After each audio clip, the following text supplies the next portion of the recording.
Okay guys, welcome back to the Pro Brick exclusive YouTube channel. If you haven't subscribed already, subscribe, ring the bell.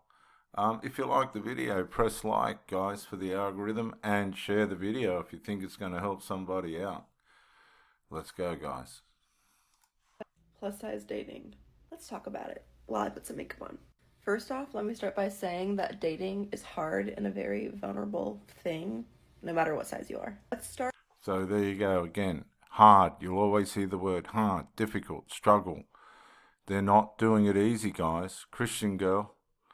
Start even before you go on a first date, right?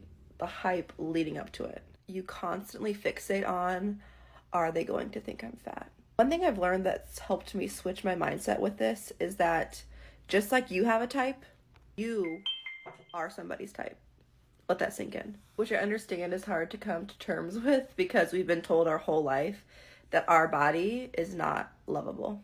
When I was dating, people would always tell me, don't think about if they like you. Think about if you like them.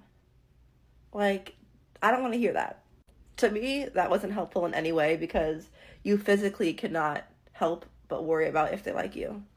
You're dating. I'm going to share some things that were actually helpful to me when I was dating. Make sure they have seen some form of you that's most up to date. And this is what a lot of these fat sheelers do. They won't show you a picture of themselves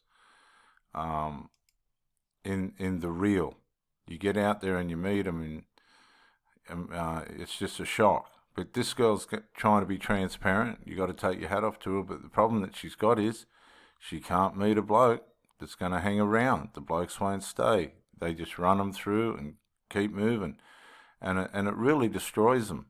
And this is why, if these women meet somebody good, that you need to communicate as you're going. I don't care if you've been in a relationship for 20 years. If you're doing the right thing and you're performing and everybody's having a crack, everything will be all right.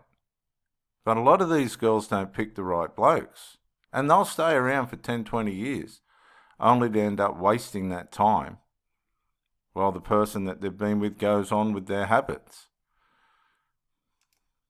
Whether that's like a picture on your dating profile that's full body or on FaceTime before you go on the date. For me, that just took some pressure off because it's like, you already knew what I looked like before I got there.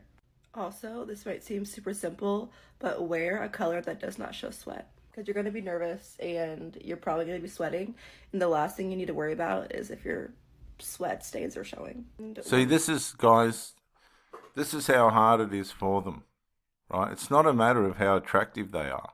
That's not the issue. The issue is the dysfunction on the carousel that these dating sites, the sexual marketplace value characteristically that the people have that they're meeting. You've got to understand, it's built on people that have wrecked things, people that are negligent, people that haven't done the work for themselves. And, you know, they've hammered the crap out of masculinity, right? They've hammered and accused it and abused it so that it's hardly present anymore. And they're wondering why, right, they can't find anybody. Not a matter of how, a lot of these women are attractive. That's not the issue. That's not the issue at all. They're underdeveloped characteristically and they can't keep somebody. I'm going to try and find a picture of this girl at the end of this. We'll see. Last thing, the size in your jeans is the least interesting thing about you. So this, see how they crescendo with how beautiful I am? Not interested. Not interested. I want to know what's in the heart. So guys, I took a little bit of time to find what this girl looks like. Now drum roll. If you haven't subscribed, subscribe, ring the bell, like the video and share it. But drum roll guys, that is what you're dealing with. I'm sorry, I'm not being cruel to this person, but have a go. Get up off your ass and bloody get your life in order. Let's see what she says. So late. Luckily, I already picked out my outfit for today. My sister helped style me for all these Amazon events. Come on, she could do better than that. Because Paris Hilton's gonna be there. So this is supposed to be a dress. It's from Amazon. It was like super affordable. Just lazy. It's better as a tube top. So I either can wear it like one shoulder or I can pull it down Gonna do baggy, oversized jeans and chrome accessories. So these. So I'm going to leave that there, but God, guys, can you see what I'm saying? It's a mess. She's not interested in how you look on the outside, right? Nobody's going to accept that. But I mean, why are you so lazy? You can change that. Guys, many of us have no comprehension, absolutely no comprehension, and don't need to have, of what these women are going through.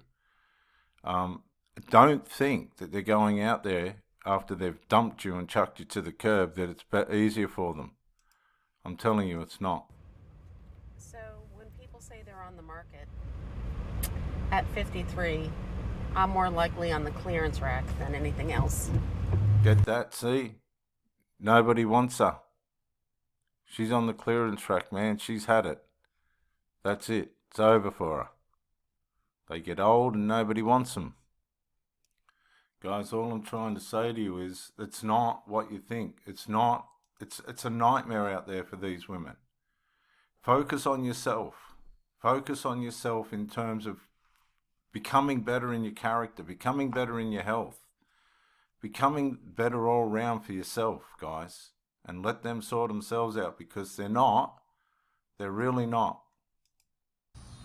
Hi, good evening, all my grown ladies.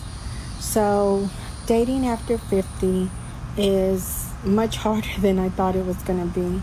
Guys, did you hear that? Dating after 50 is much harder than I thought it was going to be. Oh, come on. They're falling for the feminine men suck narrative, right? And then they're realizing, oh, hang on a sec, I do actually need a man. I've just thrown my relationship to the curb. And then they're getting out there and they're realizing, oh my God, this ain't what I thought. Because, guys, what you got to realize is all the good people are taken. They've kept their lives together. And once you get into this mess, it's a cave where all the footsteps lead in for the majority and none lead out.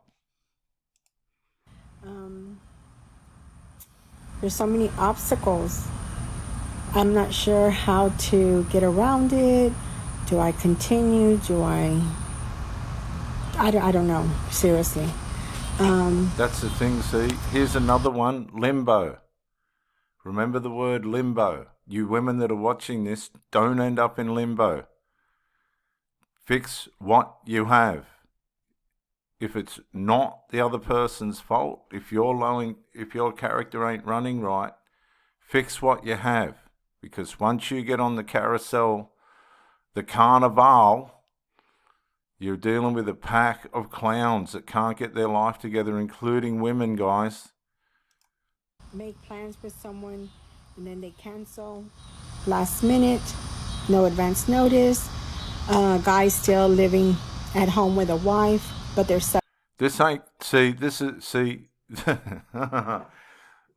Don't fall for that crap. If you meet somebody and they're saying, oh, I'm separated, but I'm still living with my ex, they're fucking their ex, guys. They want their cake and eat it too. So these people were once highly valued people in their family unit, in their marriage, in their long endured relationships. But once you walk out of that, all that value gets annulled and you become nothing. These people don't care. And this is how you end up. separated. Yeah, right. Living at home with their mom. Unemployed. How many guys are living at home with their mum? How many guys, these poor buggers that just couldn't find their way? They just couldn't pull themselves together well enough to be able to leave home. It's disgraceful, absolutely disgraceful. Employed due to COVID, of course. No transportation or EG. What's a girl to do? What's a girl to do? Any advice, ladies, men? Let me know. There's no advice, guys. There's nowhere for them to go. It's called limbo. And this is why I'm doing these videos, because a lot of you guys have been kicked to the curb by these women who thought they could go and find better, and they're not. because there is no better. It's a miracle if they find somebody else. If you've let somebody down, that's your business, and that's their bad luck. It's unfortunate. I wish that on nobody. But it doesn't get any easier, guys, for these older women. Don't ever think that they're going to greener pastures. No, it's not like that. So if you can find a way of rediscovering yourself, of renewing yourself, of coming to that place where you're stronger and a better person for yourself and for somebody else, they're probably going to come back. And you want to be the best person that you can possibly be and make decisions wisely so that you're not the tail, you're the head, the part where you should be. And you need to earn that position and maintain that position by being the best possible version of yourself that you can be. The whole object of these videos is to show you that nobody gets off scot-free. Nobody gets off light when relationships break, when things cave in for whoever's fault or reason it is. It never gets easier, guys. It never, ever, ever gets easier. Guys, you'll hear statements like, I'm happily divorced, it's my turn now, and all this, and only for them to find that they hit a wall of just dysfunction and uncharacteristic behavior. It's not what they get told. It's not what they think. It's just not. It's just not. You see, a lot of these women, when they were young, they were kicking guys to the curb and taking people for granted and going for the Chad and getting run through by the, by the biff guys, and no one would stay around. Then they settle down and meet some guy that, they hang around for 20 years and then they think, well, I can get back out in the dating scene and everything's going to be all right. That's not the case, guys. That is just not the case. When I was 19, I started dating a man that was 50 years old. I didn't realize that this was the start of a 5-long-year toxic relationship. The first year with him was a dream. It was a fantasy. He was buying everything for me, driving me around the city. It was all about fucking possessions. It was all about materialism. Me to new things. I felt so mature, and I was so in love with the fact that he was supporting me in everything that I did. He was constantly buying my love because he wanted me to feel like that if he ever left, I wouldn't be able obvious it was easy to do to survive on my own. And oh my God, I bought into that narrative 100%. After the first year together, of course you did. To spiral. He started to get very controlling and very manipulative. If I wanted to hang out with my friends by myself, if I wanted to hang out with my family, don't even get me started if one of my friends were a guy. He just wouldn't allow it. And if he did allow it... No, hang on, guys. You don't want Sheilas that want guy friends. I don't give a shit what she says. You don't want a Sheila that has guy friends. That's intolerable. That's not a control or manipulation. You don't want Sheilas that want guy friends. That's not on. She's having herself on this, Sheila. When I would come back to him, he would make up some sort of fight because he was angry that I left him. Long story short, my life got bad really quickly.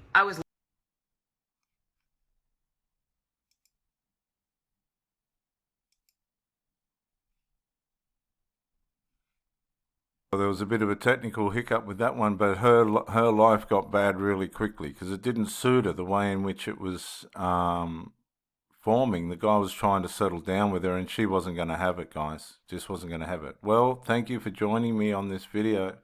If you haven't subscribed, subscribe. If this is down your alley, press like. Ring the bell for more amazing content. And share the video if you think it's going to help somebody, guys, because that's what it's all about. This is Pro Bricky on the Pro Bricky exclusive YouTube channel. See you on the next one. Bye for now.